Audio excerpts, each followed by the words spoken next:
Hello everybody, welcome back. My name is Ms.Barton and today I'm going to show you how to carve into linoleum printing blocks. Linoleum printing blocks can come in a few different types. It can come mounted on a piece of wood like this. This one has a very thin layer of linoleum. That makes it a little bit harder to carve into.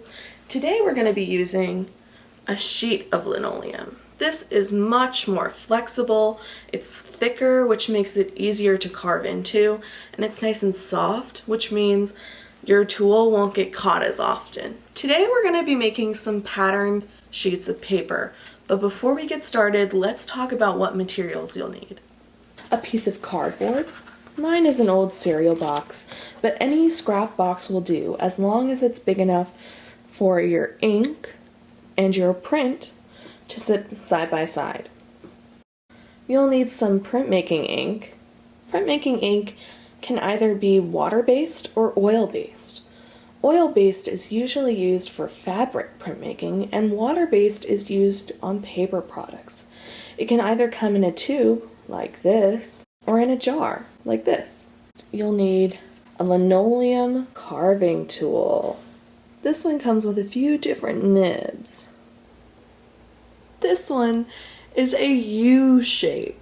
This one will scoop out a lot of the linoleum, and it is typically used to get rid of a lot of carving area. This next one is a V shape. The V shape one will give you a sharper indent. The next one is a very tiny V. That one is used to get very small lines. Next, you'll need a brayer. This just rolls and makes sure that you are spreading an even layer of ink onto your print. If you're getting your ink from a jar, you're going to need a palette knife. Any plastic palette knife will do, or if you don't have one of these at home, you can just use a knife or a spoon, something that'll scoop up the ink. You'll also need some paper. You can use printer paper like this, sketchbook paper, colored paper that's cardstock or thicker. You can use construction paper, whatever you'd like. And finally, we're going to need some paper towels in case this gets messy. I recommend wearing clothes that you don't mind getting ink on, just in case. Accidents happen, but we're going to try to be careful today. If you don't have access to the materials we use today, you can use a potato and a knife, and that would have to be something that has more solid colors and straighter lines because a potato is a little bit harder to cut into. You could also use a piece of styrofoam and a pencil or a kebab skewer to draw on your design. I've already drawn my design onto my pieces of linoleum, as you can see here. If you're following along with me, take a minute to pause the video so you can draw your designs onto your blocks. Remember though, anything you draw will be backwards. We're going to get started carving our first print. I'm going to be using our U-shaped blade. You want to make sure you're always pushing away from you, not towards you. So we're going to hold our hand, make sure that we have a nice grip on our print, and we're going to start carving away. I'm going to use this blade to get all of this pink space surrounding these rainbow-like structures. Push away from you. Just like that. You don't want to go in at a 90-degree angle because that would just jab into it. You want to slide the blade across.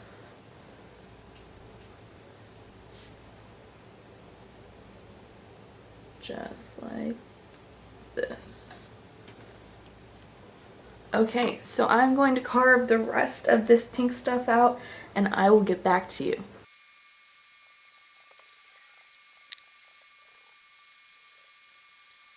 As you can see, I took out all of this stuff right here, and then the very inside of these rainbow shapes. Next, I'm going to use a smaller V-shaped blade, and I'm going to go in between these lines. I chose the larger V-shaped blade, and we're going to go in these lines in between. So again, you are pushing away from yourself. You can stop and rotate. You have to be very careful. Go slowly. You don't want to go too fast and then end up hurting yourself.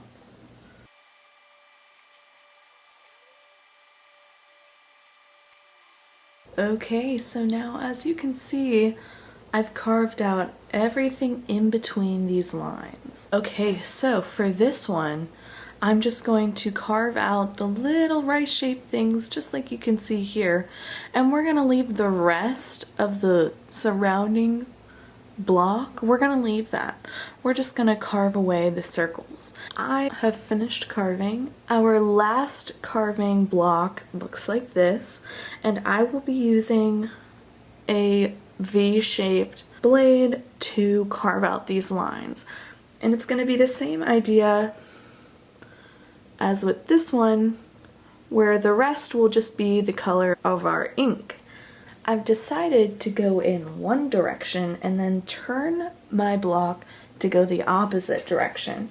That way I can get all of these easily and I don't have to keep moving back and forth, back and forth. Okay, and now this one is done. Next we are going to ink our prints. Okay everybody, so we have a piece of paper. It's from my sketchbook. We have our blocks, we have our ink, we have a palette knife, and we have our brayer on top of our cardboard. As you can see, this section over here, I've used this for ink, and on this side is where I put my paper so that it stays nice and clean and separate. Right now we're going to do a test print just to see what they look like. I'm going to set these aside for right now, right over there. And I have given this a nice shake.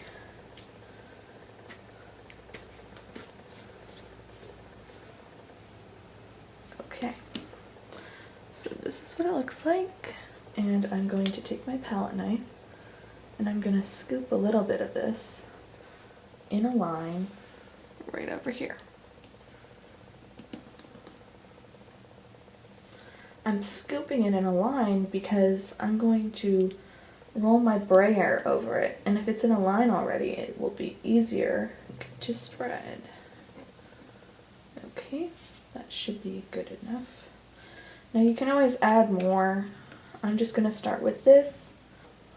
Okay, so I'm going to take my brayer and I'm going to roll it back and forth, just like this. And then I'm going to change directions, go this way, horizontally. I'm going to pick up some more ink, and then I'm just going to do this until I think that there's a nice even coat. Now if you take a listen,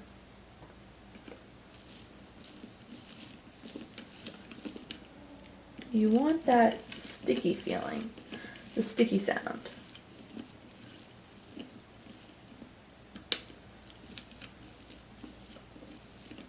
Now right now I have a tiny bit too much ink, so I'm just going to roll it off a little bit, and now we're going to see if we can hear the sound.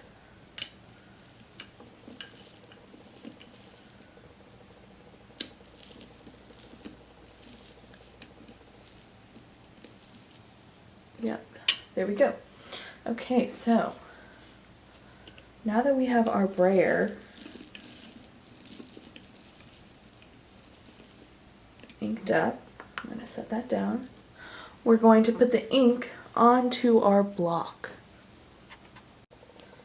Okay, so I have my inked up brayer, and I'm going to evenly roll my brayer across my block. I'm going to try my best to keep it as level as possible, because if not, then I'll get a lot of the extra stuff I'm going to just gently roll this back and forth.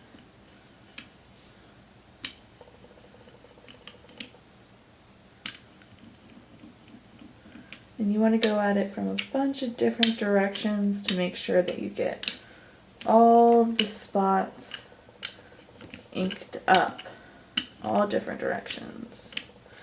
Okay, so as you can see,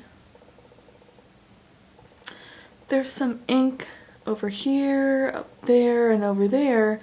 Those are the parts that I didn't carve down enough, but we're gonna print it and see what it looks like. I might like what that looks like. So I'm gonna flip it over and place it down onto my paper. Now, the issue with these ones is that they like to move around a lot. So you just want to make sure that you're patting and you're not rubbing it and moving it around, because if you move it around, then the print won't be as crisp. So we're just gonna do this, rub it gently, give it some pressure. Ready?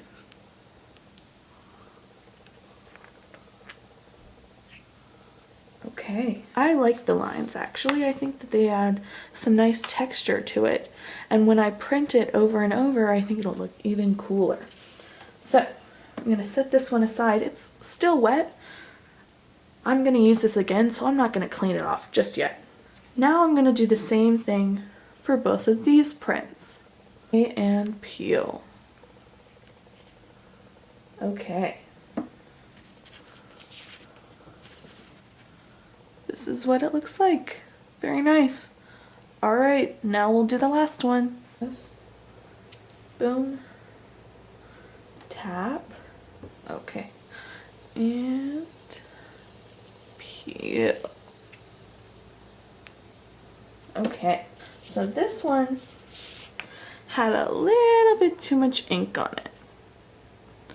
And you can tell because of how it's not very even. All the rest of these were pretty even. So I must have put a little bit too much ink on mine.